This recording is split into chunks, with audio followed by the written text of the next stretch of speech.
नमस्कार दोस्तों, आप सभी का स्वागत है हमारे YouTube channel VCS basic physics में। आज के इस वीडियो में हम बात करने वाले हैं कक्षा 12 का टॉपिक एम्पियर के नियम के अनुप्रयोगों की। हमने एम्पियर के नियम के अनुप्रयोगों में पहला अनुप्रयोग देख लिया था, अनंत लंबाई के सीधे धारावाही चालक तार के कारण से चुंबकीय क्षेत्र की तीव्रता। अब जो हमारे पास में जो सेकंड अनुप्रयोग है वो है लंबे बेलनाकार धारावाही चालक के कारण से चुंबकीय क्षेत्र की तीव्रता। अब की बार जो वायर है वो थोड़ा मोटा है, बेलनाकार है और उसकी वजह से हमारे को मैग्नेटिक फील्ड फाइंड आउट करना है। मोटे वायर के कारण से हम उस वायर के बाहर, वायर के पृष्ठ पर तथा वायर के अंदर किसी बिंदु पर चुंबकीय क्षेत्र की तीव्रता ज्ञात करेंगे। तीनों बिंदुओं पर मैग्नेटिक फील्ड की वैल्यू फाइंड आउट करेंगे दोस्तों। तो सर्वप्रथम हम बात करते हैं, हमारे पास में जो मोटा बेलनाकार धारावाही चालक है तो उसके केंद्र जो मुख्य अक्ष है उससे स्मॉल r दूरी पर हम बिंदु P लेंगे और बिंदु P पर चुंबकीय क्षेत्र की तीव्रता ज्ञात करने के लिए एम्पियर का नियम का उपयोग करेंगे और बिंदु P से गुजरने वाले एक बंद वक्र की परिकल्पना करेंगे दोस्तों। फिर हम एम्पियर का नियम वहां पर अप्लाई कर देंगे। देखिए दोस्तों, सर्वप्रथम हम इसका A पार्ट ले रहे हैं, चालक के बाहर। चालक के बाहर हमारे को मैग्नेटिक फील्ड फाइंड आउट करना है। देखिए दोस्तों, हम चालक की जो रेडियस है वो कंसीडर कर लेते हैं। चालक की त्रिज्या कैपिटल R है। चालक की जो त्रिज्या है वो कैपिटल R है। चालक से प्रवाहित धारा, चालक से बहने वाली जो धारा है उसको हम कंसीडर कर लेते हैं कैपिटल I है। अब देखिए दोस्तों, हमारे को चालक के बाहर चुंबकीय क्षेत्र की तीव्रता ज्ञात करनी है, उसकी अक्ष से स्मॉल r दूरी पर मैग्नेटिक फील्ड फाइंड आउट करना है। तो यहां पर स्मॉल r ग्रेटर देन होगा कैपिटल R से। अब यहां पर मैं लूंगा चालक, मैं यहां पर ले रहा हूं, ये हमारे पास में मोटा चालक है और इसकी जो अक्ष है ये देखिए दोस्तों, इसमें से कैपिटल I धारा प्रवाहित हो रही है। मोटा चालक तार है, ये जो मैंने एरो के निशान दिखाए हैं इसमें से इसमें धारा प्रवेश कर रही है। यहां से धारा बाहर निकल रही है, पूरे तार में से एक समान रूप से कैपिटल I धारा बह रही है।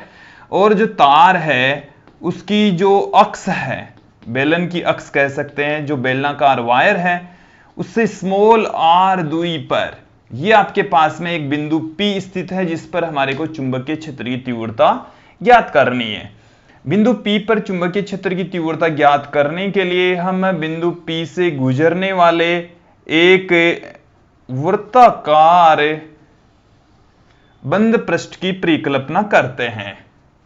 वृत्ताकार बंद पृष्ठ की परिकल्पना करेंगे। ये हमारे पास में है एम्पियर का बंद वक्र, एम्पियर का बंद वक्र है दोस्तों, जो कि वृत्ताकार है। अब यहां पर हम अप्लाई करेंगे एम्पियर का नियम। क्या है? एम्पियर के नियम के अकॉर्डिंग हम जानते हैं एम्पियर का नियम क्या है दोस्तों।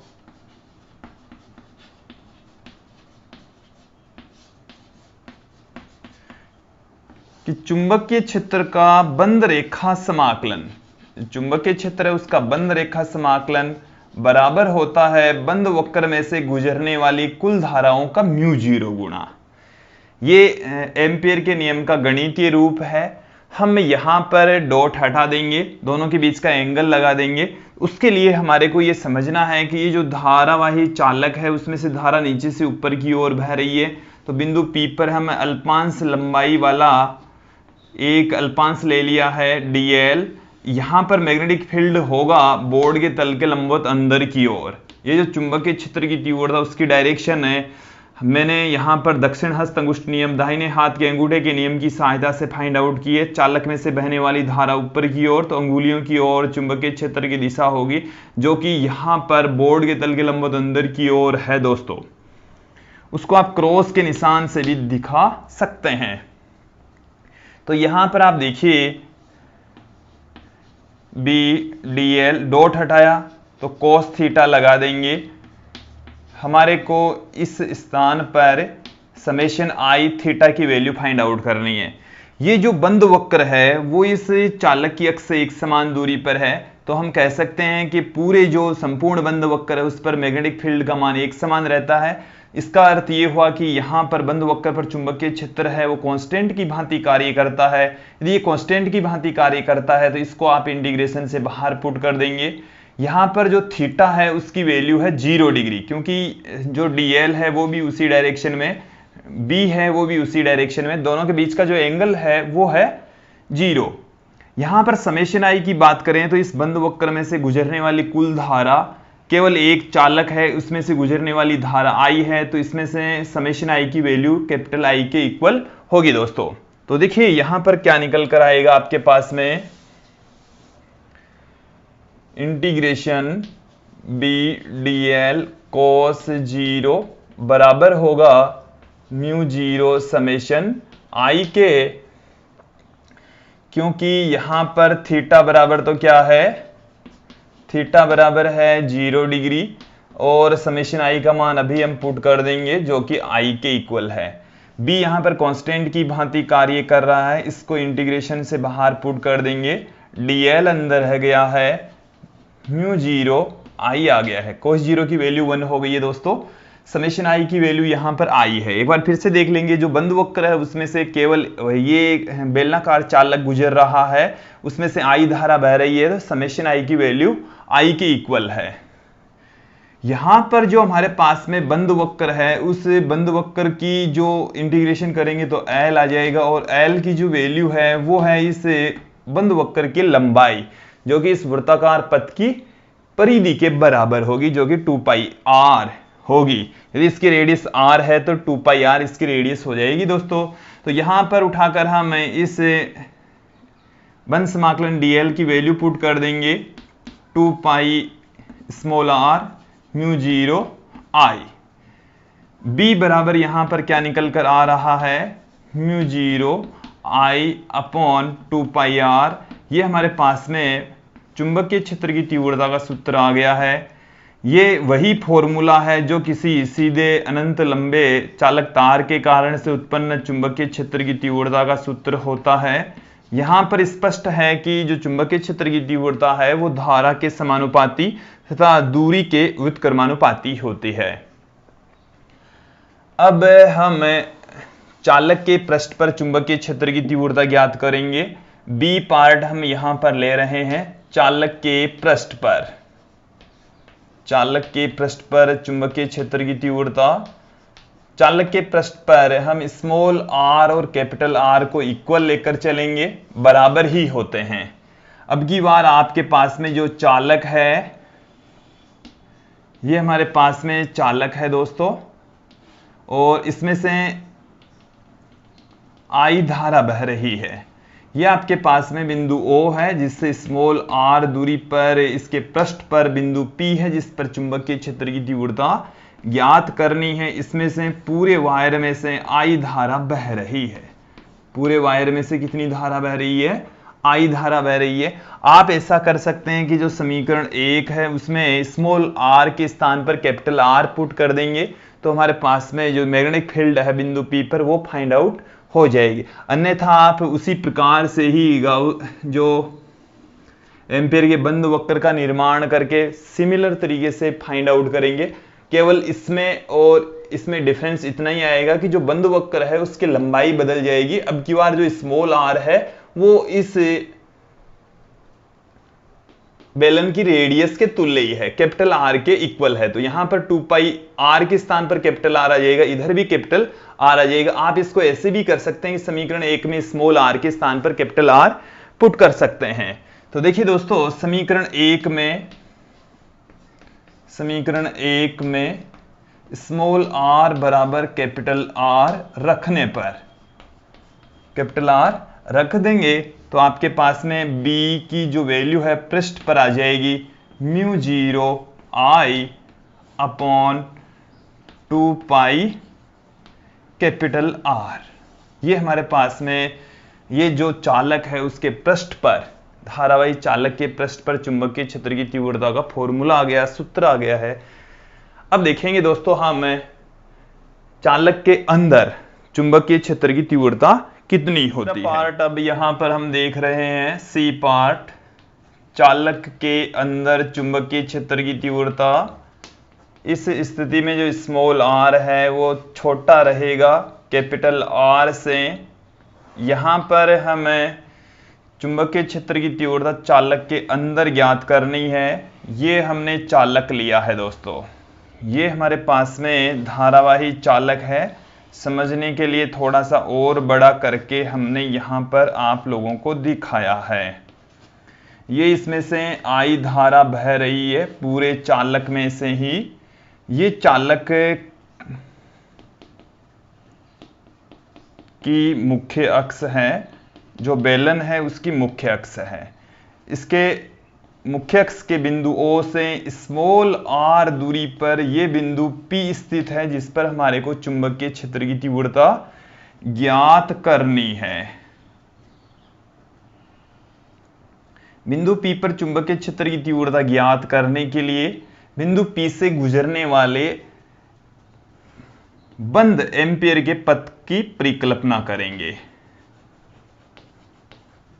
एम्पीयर का बंद वक्र कहलाता है, एम्पीयर का बंद वक्र। देखिए दोस्तों, हमने बिंदु P से गुजरने वाले एम्पीयर के बंद वक्र की परिकल्पना की है, बंद पथ का निर्माण यहां पर किया है। अब यहां पर हम एम्पीयर के नियम को अप्लाई कर देंगे। क्या है, हम जानते हैं एम्पीयर का नियम। क्या जानते हैं दोस्तों आप?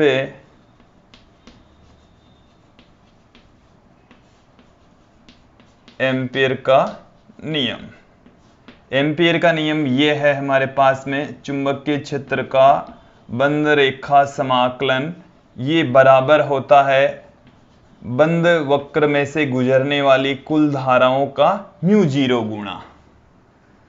देखिए दोस्तों, यहां से हम B और DL के बीच का एंगल फाइंड आउट करेंगे और बंद वक्र में से गुजरने वाली कुल धाराओं की वैल्यू फाइंड आउट करेंगे। तो यहां पर सर्वप्रथम देखेंगे कि इस भाग में से भी जो बहने वाली धाराएं हैं वो सारी के सारी ऊपर जा रही है।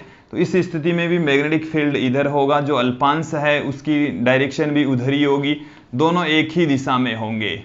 तो इन दोनों के बीच का जो एंगल है वो जीरो ही होना है। तो इसको मैं इस तरीके से पुट कर सकता हूं BDL cos जीरो, जो कि म्यू जीरो समेशन I के इक्वल होगा। देखिए, ये जो हमारे पास में चालक है इसका अनुप्रस्थ काट जो क्षेत्रफल है वो पाई इंटू कैपिटल R स्क्वायर, और जो एम्पीयर का बंद वक्र है उसका जो क्षेत्रफल है वो पाई इंटू स्मॉल r स्क्वायर होता है। तो देखिए, इन दोनों चीजों को समझेंगे। चालक का हमारे को समेशन I की वैल्यू फाइंड आउट करनी है। तो देखिए, चालक का अनुप्रस्थ काट क्षेत्रफल, चालक का अनुप्रस्थ काट क्षेत्रफल, जो चालक है उसका अनुप्रस्थ काट क्षेत्रफल पाई इंटू कैपिटल R स्क्वायर है, और एम्पीयर के बंद वक्र का क्षेत्रफल, एम्पीयर के बंद वक्र का क्षेत्रफल, एम्पीयर के बंद वक्र का जो क्षेत्रफल है वो रहेगा पाई इंटू स्मॉल r स्क्वायर। जो पाई r स्क्वायर क्षेत्रफल है उसमें से कैपिटल I धारा बह रही है। हमारे को पाई इंटू स्मॉल r स्क्वायर क्षेत्रफल में से बहने वाली धारा ज्ञात करनी है, क्योंकि केवल इतने से क्षेत्रफल में से बहने वाली धारा हमें चाहिए, और उसको फाइंड आउट करने के लिए ये सब कुछ हम कर रहे हैं। देखिए, पाई इंटू कैपिटल R स्क्वायर से प्रवाहित धारा, इस क्षेत्रफल से प्रवाहित धारा, और उसकी जो वैल्यू है दोस्तों कितनी होगी, वो है I धारा बह रही है। तो एकांक क्षेत्रफल से प्रवाहित धारा, यदि क्षेत्रफल एकांक है तो उससे कितनी विद्युत धारा प्रवाहित होगी, I अपॉन में pi into capital R square.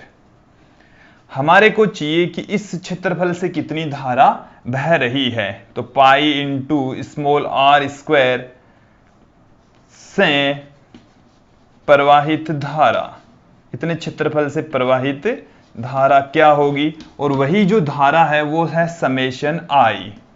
वो जो धारा है उसी को ही हम समेशन आई कहेंगे, क्योंकि समेशन आई का मतलब है इस बंद वक्र में से गुजरने वाली धारा, मतलब पाई आर स्क्वायर क्षेत्रफल से गुजरने वाली धारा, जो कि समेशन आई के इक्वल है।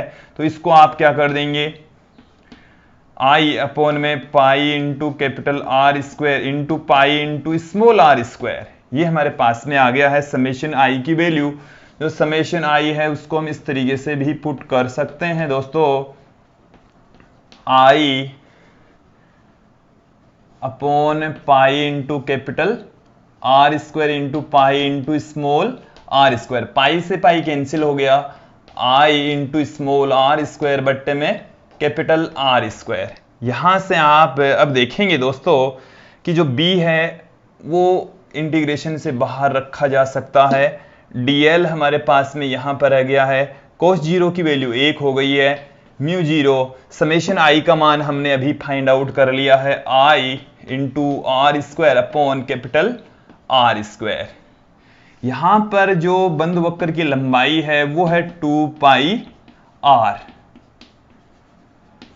I into small R square बट्टे में कैपिटल आर स्क्वायर, क्योंकि जो बंद वक्र है उसकी जो लंबाई है वो परिधि के इक्वल ही होगी, और परिधि का मान 2 पाई आर के इक्वल होता है दोस्तों। एक आर से एक आर यहां से कैंसिल हो जाएगा, b बराबर निकल कर आ रहा है mu zero I into small R upon 2 pi into capital R square. यहां पर आप देखेंगे कि जो चुंबकीय क्षेत्र की तीव्रता है वो दूरी के समानुपाती होती है।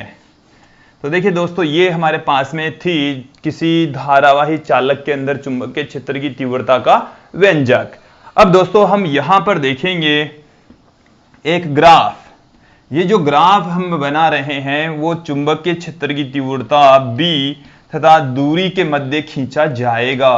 तो आप यहां पर देखेंगे कि चालक के अंदर तो जो चुंबकीय क्षेत्र की तीव्रता होती है वो r के समानुपाती होती है। जैसे जैसे हम उसके पृष्ठ पर चलेंगे उसी अनुपात में चुंबकीय क्षेत्र की तीव्रता का मान बढ़ता चला जाएगा।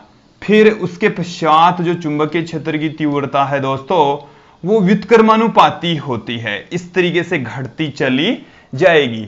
यहां पर जो चुंबकीय क्षेत्र की तीव्रता है चालक के बाहर वो दूरी के व्युत्क्रमानुपाती होती है, अंदर जो चुंबकीय क्षेत्र की तीव्रता होती है वो दूरी के समानुपाती होती है। तो समानुपाती के लिए ये हमारे पास में सीधा वक्र अंदर के लिए, बाहर के लिए इस तरीके से, और जो पृष्ठ है उसके ऊपर तो वैल्यू कांस्टेंट रहती है, b की वैल्यू है वो है म्यू जीरो आई अपॉन में 2 पाई आर, जो कि अधिकतम होगी, कांस्टेंट रहेगी।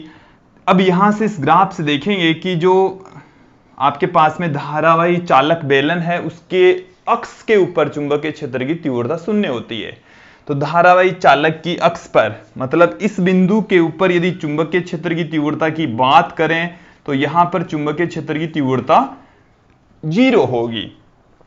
इसके अलावा दूरी जब अनंत तक लेकर चले जाएंगे हम तो अनंत पर भी चुंबकीय क्षेत्र की तीव्रता शून्य होगी। दोस्तों यदि यहां पर चालक बेलन के स्थान पर खोखला बेलन होता, यदि यहां पर चालक बेलन के स्थान पर खोखला बेलन होता तो ये जो धारा है दोस्तों वो सिर्फ पृष्ठ से ही प्रवाहित होती, सिर्फ पृष्ठ से ही प्रवाहित होती। जो धारा जितनी भी जा रही है वो सारी की सारी पृष्ठ से ही जाती। तो जब पृष्ठ से ही जाती तो अंदर चुंबकीय क्षेत्र की तीव्रता शून्य होती, क्योंकि समेशन आई का मान फिर से 0 हो जाता, तो अंदर चुंबकीय क्षेत्र की तीव्रता शून्य होती। तो मुझे उम्मीद है कि ये जो डेरिवेशन है, ये जो अनुप्रयोग है एम्पियर के नियम का, वो बेटर तरीके से आप लोगों के दिमाग में फिट बैठा होगा। और इसमें हम 2 अनुप्रयोग और देखेंगे, प्रेनालिका और टोरॉइड। धन्यवाद दोस्तों।